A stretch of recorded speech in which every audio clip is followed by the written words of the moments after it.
શ્રી દ્વારકાધીશ મંદિરની પરંપરા મુજબ ભગવાન શ્રી દ્વારકાધીશ ઉત્સવ પ્રિય કહેવાય છે. એટલે બધા જ ઉત્સવો અને તહેવારોનું સવિશેષ મહત્વ હોય છે. ખૂબ જ ભાવ અને શ્રદ્ધા સાથે દરેક તહેવારો ઉજવવામાં આવે છે.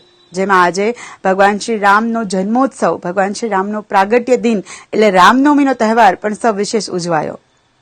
રામનવમી નિમિત્તે ભગવાન શ્રી દ્વારકાધીશને શ્રી રામ સ્વરૂપની અંદર શણગાર કરવામાં આવે છે.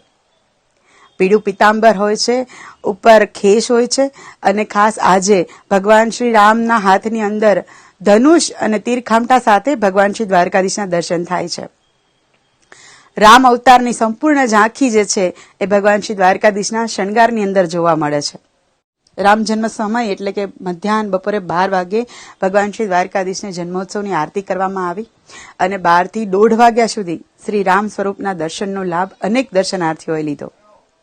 આ સાથે જ ભગવાન શ્રી દ્વારકાધીશને આજ રામનવમી નિમિત્તે પંજરી અને માખણનો પણ સવિશેષ ભોગ લગાવવામાં આવે છે.